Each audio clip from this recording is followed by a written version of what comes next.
And welcome to the Writer's Life, place where you get the sights. Take two. And welcome to the Writer's Life, the place where you get the sight.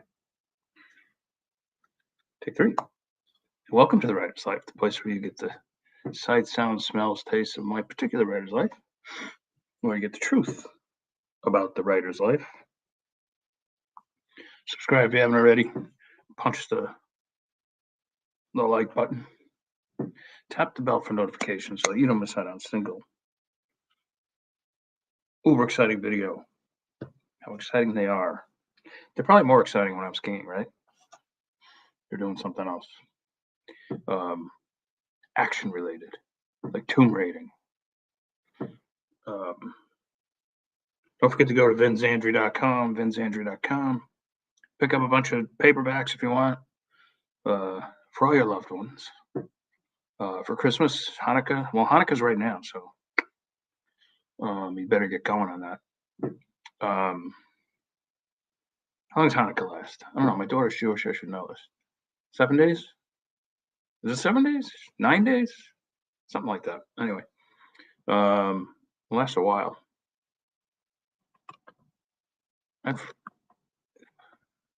We used to celebrate both Hanukkah and Christmas. I liked it. I liked the food, brisket and all that stuff. Cool. I miss that. I didn't get that growing up because I'm an altar boy, but I like the food a lot. Have you ever been to a like after a Jewish funeral, you go to someone's house or whatever, and the food they serve is just awesome. It's always like bagels and lox and like tuna fish and like, oh my god, it's just like so good. It's almost like someone died. Excellent. Like I don't mean to make light of that, of course, but they definitely put out great spreads. And in my these aren't published yet, but in my new series, the Meatheads, I don't know if I'm sold on that yet as a series title, but Stan and Tony, actually Bingo Night's out there. You can get that one. But in the second one, which is much longer, it's like 75 pages or something.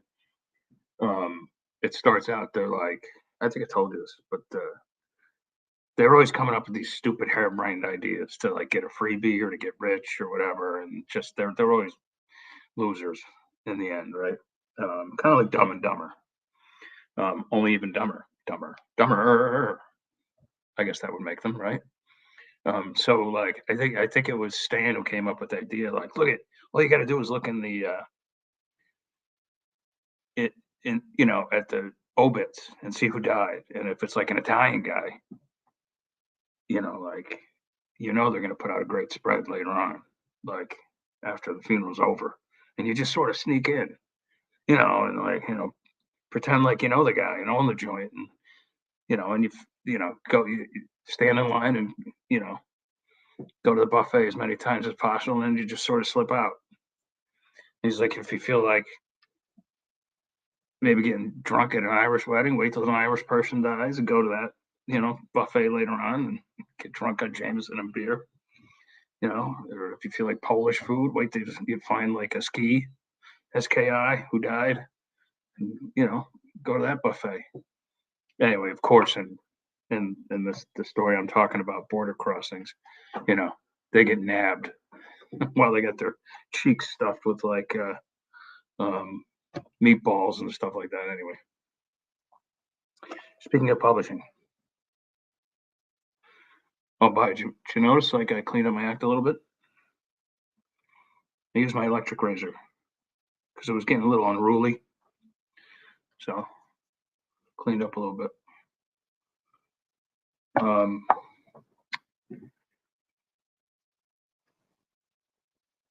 I'm no longer exclusive to Amazon. Now you might be like, all right, he's losing me here. Like, who cares? It's a big deal. I've come to be known as like an Amazon ebook author. I don't know why that happened, but it did. Probably because I was exclusive to Amazon for so long, and I published under an Amazon imprint, Thomas and Mercer, for 9 books. So that right there, like, oh, he's an Amazon guy. And the best sellers I had were ebooks. Now I won the awards for books that were wide, and for those, like the Seamus Award and the Thriller Award, those were both for best paperback original of the year for Moonlight Weeps, which I'm very proud of. Those are my 2 biggest awards. Even Jim Crumley was nominated for a Seamus, but he didn't get it. So I feel pretty lucky. And a lot of people get nominated for the Thriller and they don't get it either. So I feel very lucky and blessed to have that. And ITW is still very good to me, even though I haven't actually been to the conference in a long time. Not that I'm boycotting New York City, but I'm sort of boycotting New York City in a way. It's just become, kind of a cesspool, sort of, and a dangerous one at that. But anyway, that's for another show. But I have friends down there who are like, nah, it's still great. Come on down, and I should. But anyway, but for sure, I have something like, I don't know how many books, like 150 or 160 books now. And almost all of them now are not exclusive to Amazon. I still have a few that are. And of course, like I've said before, rather, every time I publish a book, at least on the indie side of it, I always put it through KDP Select first, so I get 3 months of the freebies and the Kindle Countdown deals, and you have an opportunity to get on the hot new bestseller lists and stuff like that. So like that's good. That's a good thing. Gives it a good start. But then afterwards, I put it on Draft to Digital. I'll put it on Publish Drive, maybe. Even though Publish Drive is, in my opinion, still fairly useless, other than it gets you on Google. And I saw some Google books, But I did notice this. At first, when I went wide, I'm like, oh, I'm kind of just getting beer money, really, off of Draft to Digital. But then I noticed, like, it really is starting to pick up. Like, people are finding me there now, new people. And I noticed the numbers are going up steadily every month. And that's very promising, which leads me to the more platforms you can be on, you can have your products on, the better you're going to be. And this is something that Dean Wesley Smith has been saying for ages. You need to be as wide as possible. So that doesn't, that includes Amazon. It includes all the stores that go with Draft to Digital. It includes all the stores that goes with Publish Drive. But this also includes, like, maybe start a Shopify store. You can sell direct off of that. I'm currently propagating my Patreon page, so you can use that as a store. So I'm trying to put up like a book or two a day, So after like 3 months, I'll have almost everything up there, and that'll be another place you can go to buy my books. I'm going to start putting all my books up on BookFunnel. So like right there between everything, that's like 6 places or something like that. Of course, you can go to the website. That goes without saying, vinzandri.com. And you can buy most books directly. You can't buy the traditionally published books directly, of course. That would be breach of contract. Actually had a publisher whom I'm no longer with, who didn't trust me, and so they tried to buy one of their books direct, and I caught them. I did. I caught them. A few weeks later, they said I got my rights back. Thank you. So the more, it only makes sense. Like, the more stores you can have your product in, right? The more grocery stores, the more you're going to sell. And the more, you don't depend on one platform or one store or one whatever. You could sell a little bit here, a little bit there, a little bit there, a little bit there, a little bit there. And at the end of the month, she all adds up, doesn't she? I'm not sure what I'm using. why I'm referring to that as a sale as a feminine thing, but I am. Um, so that's my goal right now is to get everything as wide as possible. You know,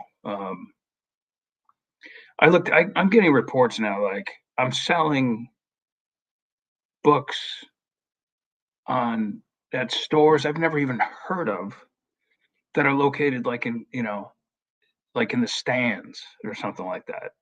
In other words, like Pakistan or whatever. Like, and it's just an incredible thing. So I don't know how many countries I'm available in now, but it's a lot. I've traveled to a lot of countries, but I'm selling in probably twice as many countries as I've ever been in. So that's a really good thing. And then it's kind of dawned on me, wait a minute, didn't I used to do this years ago when I was, first started publishing independently? Like I really started in technically I started in 2014 publishing independently, but it was just like one book, to Shroud Key. And then by 2016, I was starting to do more of it. By 2017, I was really getting into it. It was around the time I started getting into Bitcoin. And what I would do then was what I'm doing now. I would keep a book in um, on Amazon Select for 3 months, and then I would move it over to Draft to Digital. And I recall now that like I would have really good sales on Draft to Digital, especially if you get it into a promo like Bargain Booksy or or of course a BookBub. I don't go after BookBubs that much though these days because there's not really a big return on investment anymore. But and anyway, I'm looking for organic sales. I really want to I really want to go for those organic sales because that's really where it's at. You could put things in promos and you get a big spike for like a day, but you really need to rely on organic sales. And so I'd rather put my efforts into building my subscriber list, which is hugely important, and writing more books, which is also hugely important. Books, stories, and novellas. Luckily, I'm prolific, so I could do that. All right, that's all I got to say. I'm not sure about guests this week. It's Christmas time, and I haven't really asked anyone to be on the show this week, but maybe I will. We'll see. Everybody's so busy, um, and including myself. I'm over the top busy. That's why I haven't come to you every day for the past couple of weeks. Might be like every other day for a little while because I got so much going on. It's taking like I'm redoing Paradox Lake to get the second um, edition up, and this is a lesson for you. The original edit's not a good one, so I mean it's good enough where I don't need to hire another editor for it, but I need to go through it by word by word by word, sentence by sentence, paragraph by paragraph, and then I need to run it through Grammarly again. So it's just taken forever because it's a big book. It's like 350 pages. It's going to be worth it in the end. But if the art's done, everything's ready to go. I just have to get through this final read, and that'll be set to go hopefully by the end of the week. But on top of that, I'm freelancing, and I'm about 100 pages into White Wedding, which is another Marconi book. I got a whole bunch of books that need editing. Speaking of an editor, so I'll be sending those over to my buddy Wayne. Hi, Wayne. Anyway, lots going on. It's good, all good though. All right, you guys. I will check. I will check in with you maybe tomorrow, if not Wednesday. Don't forget your Christmas shopping.